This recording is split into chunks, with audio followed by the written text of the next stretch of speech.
You see across, and Cowan got the hands whacked. By Eek. Yeah, those aren't. That was some nasty stuff. The Supreme Defender would be the perfect product for this situation. Yeah, but how do we know hockey players are going to buy it? I have an idea.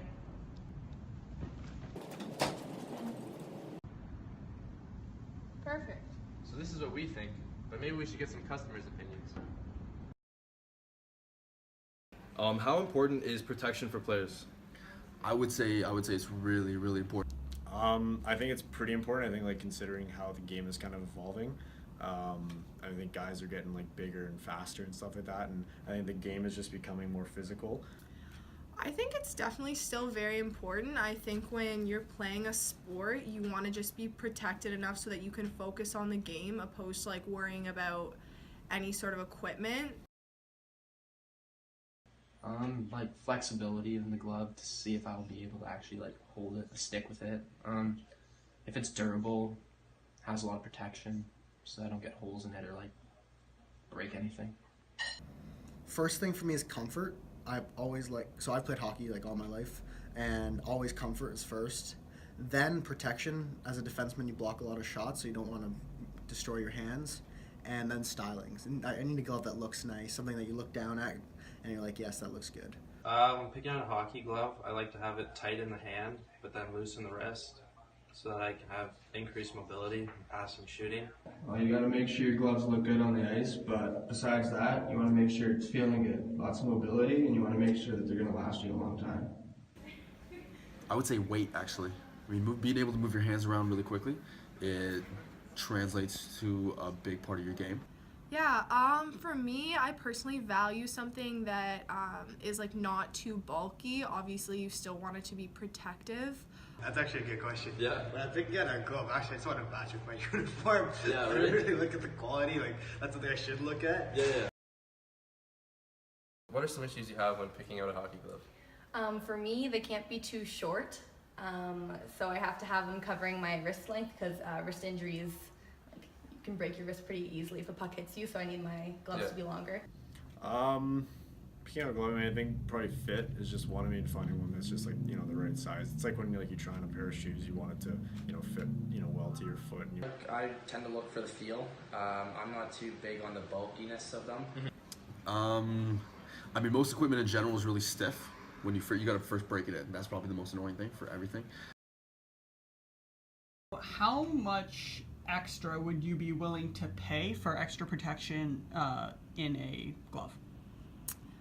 I'd probably be willing to pay like anywhere from like 20 to 45 bucks.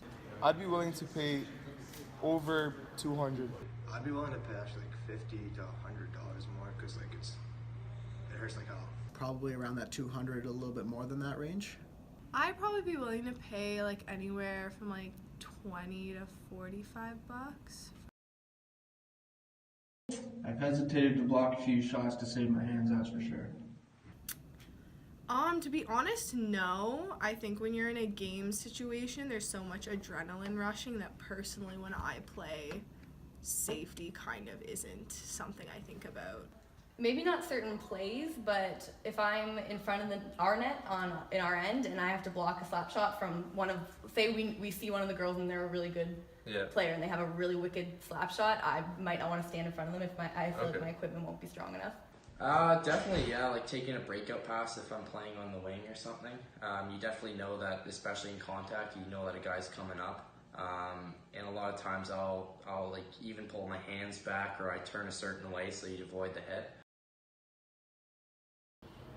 How often do you see upper body injuries in the sport of hockey? In the sport of hockey, I see upper body injuries almost every game. Oh, plenty. During the course of the season, I would say every player gets at least one upper body injury. What do players look for when it comes to the overall protective qualities of the hockey glove? Well, the first thing is when the glove comes up over the wrist, like there has to be protection there in case you get a slash or something. Making sure all the upper hand is fully covered. I think also I think it's important that the companies that make the gloves, you know, really promote the protective kind of aspect of it. After interviewing 14 individuals actively involved in the sport of hockey, we have added the following points to our value proposition. Firstly, hockey gloves currently fail to provide adequate wrist protection. To meet this need, the SupremeDefender will offer superior elastic wrist cuffs. Secondly, hockey players strongly value aesthetic, on-ice appearance, and the ability to match their equipment with their team colors. To support this, the SupremeDefender will be released in a wide variety of colors and styles. Also, players value comfort for prolonged use, and to allow this, the SupremeDefender will offer a series of different glove fits. Next, gloves with extra protection prove to be too heavy. To counteract, we have incorporated a fatigue-resistant plastic that is both lightweight and flexible. Lastly, an ongoing issue is that new gloves are often stiff and require significant working in. To combat this, the exoskeleton joints will be pre-worked in to allow ease of use right out of the box.